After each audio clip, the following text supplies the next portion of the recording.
Tim over here in the Tim front. Calcami, Mercury News. You and Steph had a pretty good hug there right at midcourt. Just what was that like? Were you telling each other anything? What was that hug like? Well, we've grown closer and closer as the year is going on and as the playoffs have started. And, you know, we're always encouraging each other. So it feels good to win one with him and for him to play so well throughout the whole series. You know, it feels great. You know, a lot of people have been doubting him and been hoping that he fails and hoping that I fail, hoping that we fail as a group. And the one thing that's, you know, it was a constant with us was the joy that we have for the game of basketball. And I got a lot from him from that. You know, he enjoys playing basketball. And, you know, his energy, I told him his energy, man, we feed off of him. He's our leader. He's our vocal leader. He talks up. Like I said, 15 free throws. He missed 3 free throws tonight. I was pissed about. But 15 free throws in the closeout game in the finals, he's a big dog. You better start respecting him. That's it? Back left.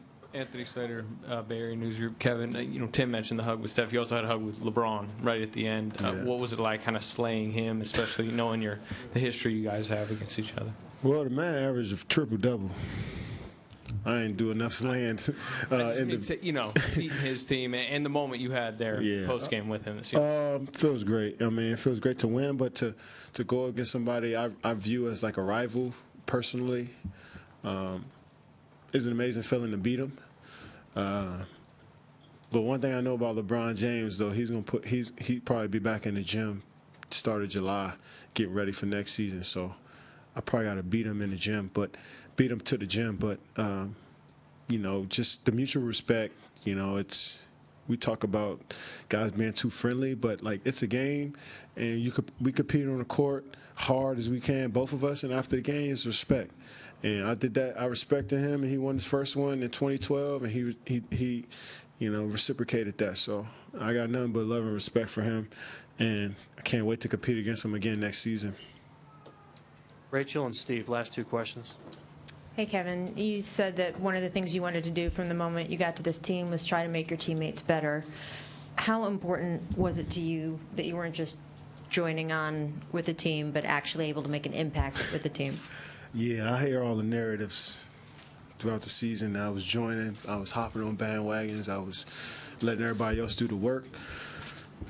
But they didn't.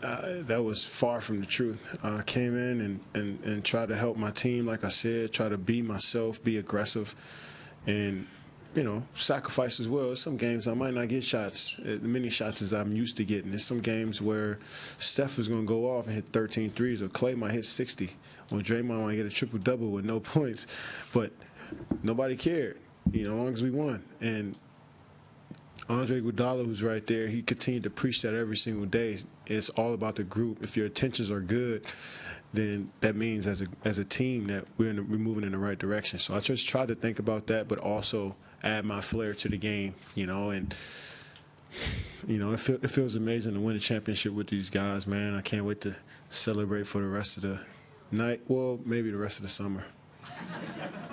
To know that you were able to do that, how much does that make all that hard work sitting up with you a little bit richer? I'm sorry, say it again? To know that you were able to do that, everything you just described, how much does that make all that hardware you've got a little bit richer? It feels so great because, like I said, it's a team sport, man. You got to want to sacrifice. You got to want to put your teammates in front of yourself sometimes, and I just tried to do that, but also be aggressive. You know, Dre told me all the time, man, it's your time. Go take it. It's about you. But I'm like, nah, it's about us. It's about us, but I'm still be me. And I'm talking too much at this point. I had too many beers. I haven't had a beer since February. So to have a beer right now and come talk to you guys, it feels great.